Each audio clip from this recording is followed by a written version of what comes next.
Hello, ladies and gentlemen. I hope you're doing fine. I'm also fine. Today, I want to share with you why the LUO vote will decide who becomes president come 2027. If that is some subject you are interested in, I urge you to stay tuned. If you're watching for the first time, take a moment, please subscribe to this channel so that you don't miss subsequent videos. Otherwise, ladies and gentlemen, let us jump right into the issue. Yesterday, President Ruto went to Kisumu. He received a heroic welcome in Kondele, and this really started a debate, especially from commentators from Mulima. And they were saying that this was something that has been done before. There was a time that Uhuru parted ways with Mulima. What he did next was to go to Kondele and receive a heroic welcome. However, it didn't turn into victory for Raila Odinga in 2022. So the argument is that Ruto replacing Mount Kenya with Luo Nyanza is a losing battle, that William Ruto has sealed his political fate by leaving over 5 million votes to go for 2 million votes. I need to clarify two things before we go into the subject of the day. According to IBC register, the 2022 register, we don't have another one because IBC has not registered voters since then. According to IBC register, ladies and gentlemen, the former Central Province, which has the following counties: Kiambu, Murang'a, Nyeri, Kirinyaga, and let's say Nyandarua. That is former Central Province, has 3.1 million votes. Guess what? The former Nyanza Province, which includes Kisumu, Homa Bay, Migori, Siaya, Kisii, and Nyamira, coincidentally also has 3.1 million votes. So if these two provinces, former provinces, were to go into election and have 100% voter turnout, they will cancel each other. There is this lie that you can't replace Mount Kenya with Western. Actually, you can. And let me give you figures. I have told you that former Central Province, Kiambu, Kirinyaga, Nyeri, Murang'a, and Nyandarua, have 3.1 million votes. But I've also told you that former Nyanza Province also have 3.1 million votes. So if you are to take Central and compare with Nyanza, that will cancel each other. It will replace. Nyanza can replace Central, according to IBC registers, ladies and gentlemen.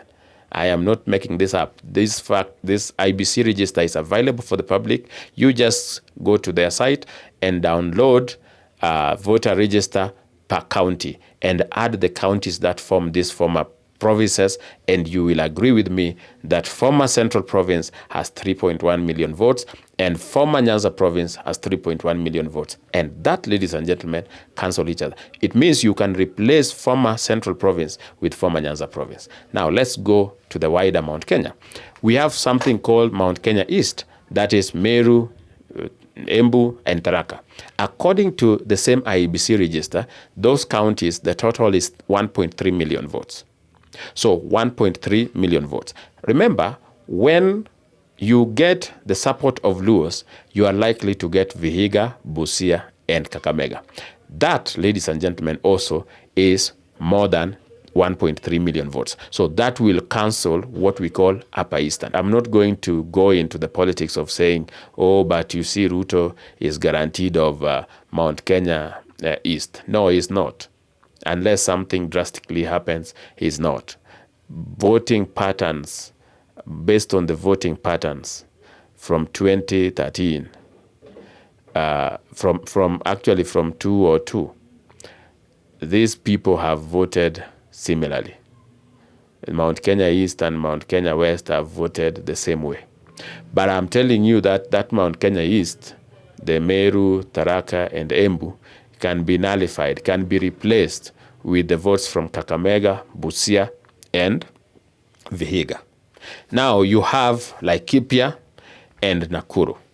That also, according to IBC, will give you a total of 1.4 or thereabout. Bungoma and Trans Nzoia will nullify what you have in Nakuru and part of Laikipia. We have cancelled former Central. We have replaced that with former Nyanza.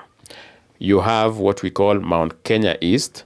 We have replaced that with Vihiga, Kakamega, and Busia. That is nullified. Now you have Nakuru and Laikipia, okay?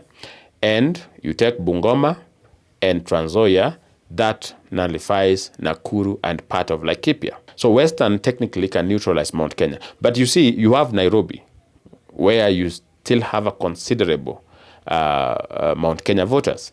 The beauty is, in Nairobi, Raila always has the majority. It means that while Mount Kenya have a significant sway here, they are not the majority. So whatever Mount Kenya will have in Nairobi, out of the 2.5 million votes in Nairobi, give it 50-50. So in Nairobi is a 50-50 case, because whatever Mount Kenya has, Raila's support base has always won here. It means Mount Kenya can be neutralized in Nairobi by Raila's support base, the LUOs, the lawyers, and others. You can see that you can actually, based on figures, replace Mount Kenya with Western. Western, I mean Western Province and Nyanza Province. I've not brought in the votes from the Kalenjin, the Ma community, and others. Those will, ladies and gentlemen, nullify anything that Canvas will bring on the table. And so you will have Northeastern that will vote government way, and you still have Coast. Ruto wins. That is why Luo vote is important. If Luos are to support Ruto, you get that combination that I've just shared, and Ruto is guaranteed to win. And so, ladies and gentlemen, based on the figures I've just shared with you, you can see why Mount Kenya are on their knees, praying that Raila and Ruto do not continue staying together, because they also know this arithmetics. And nobody should mislead you that the voter turnout in Luo Nyanza was pathetic. It is true, over 700,000 of Luos did not vote. But do you know what? Only 3 million of people of Mount Kenya supported Ruto. That is way less than the 6 million voters. Only 3 million. They gave Uhuru more. They gave Ruto only 3 million. So the voter turnout, even in Mount Kenya, was more pathetic than it was in Luo Nyanza. And these are facts that people don't want to listen to. According to IBC data, the people who did not turn out to vote in Mount Kenya are more than the people who did not turn out to vote in Luo Nyanza. Because in Luo Nyanza, out of the registered voters, 700,000 did not vote. In Mount Kenya, out of the millions that are registered, almost over 6 million registered voters in the 10 counties. Guess what? Only 3.8 million voted. 800 went to Raila Odinga and 3 million went to Ruto. That combined total is less than what they gave Uhuru Kenyatta in 2017. You see? So when it comes to voter turnout, nobody should tell you that because Luos did not turn out, it means their votes are useless. The voter turnout in Mount Kenya was also pathetic.